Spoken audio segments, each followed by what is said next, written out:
Hi, I'm Tim. Welcome to our channel, and thanks for logging on. Today we're discussing the bell&ross BRX1 CETI Red. As its name declares, this is a BRX1 with a combination of ceramic, titanium, and red trim. You can see and you can purchase this automatic chronograph on our website. Subscribe to our YouTube channel if you enjoy these videos, and please click on the card in the upper right-hand corner of the screen at any time during this video to see our complete listing for this watch with additional accessories included, high-resolution images, and naturally full pricing details for this bell&ross limited edition of 250 pieces. Now on my wrist, 6 1/3 inches, 16 centimeters in circumference, you can see that this is the original 2005 BR01 heavily evolved to a modern aesthetic. Now this particular family debuted in 2014, so this is recent production from bell&ross, and it speaks to the best of what they're doing now. In terms of size, it's a little bit deceptive because this watch is commonly listed as 45 millimeters from the 3 o'clock side to 9 o'clock, not inclusive of the crown or pushers, but in fact if you measure the narrowest span from 9 to 3, you're going to come off with about 47.5 millimeters of case. So this watch is larger than it appears on the internet.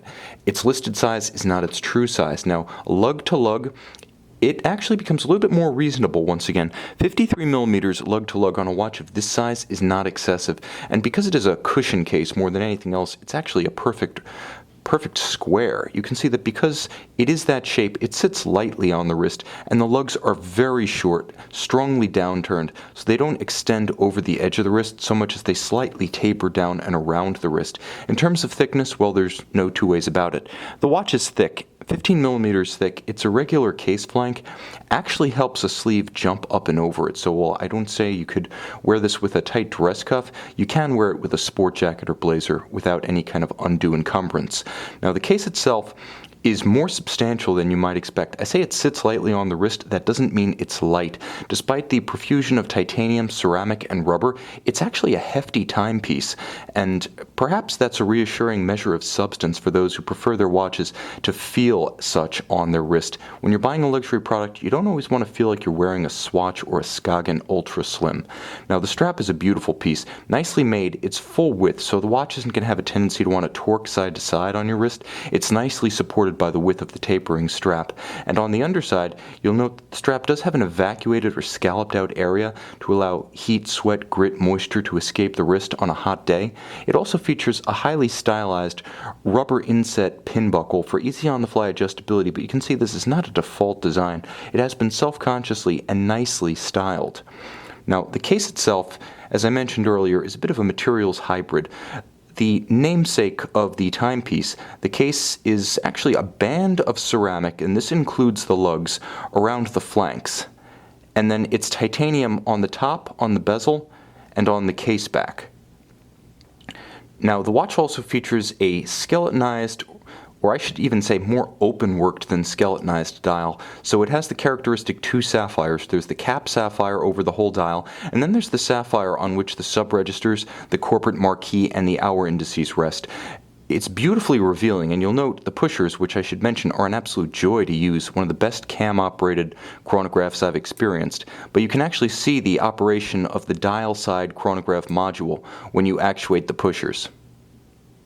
And I will mention that the watch features an upscale finish that belies its bell&ross origins, and the reason I say that is because this watch just feels more detailed, more substantial, more fully realized than the bell&ross watches that have come in the past. And I have to say that it feels that way under the finger, actuating the pushers, operating the crown, holding and feeling the case lines. Everything about this watch feels an economic rung removed from where bell&ross typically operates.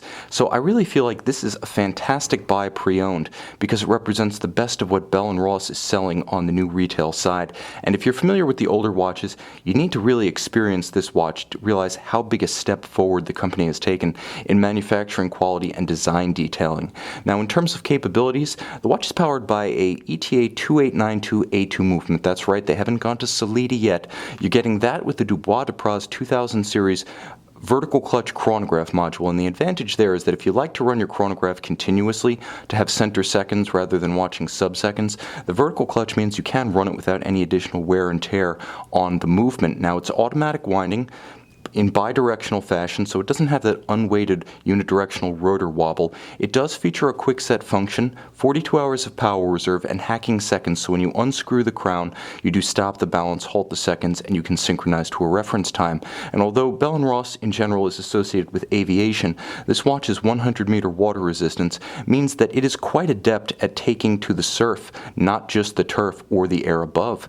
You can see and you can purchase this virtual, I would say, flying machine, driving machine, or sailing machine for the wrist on our website.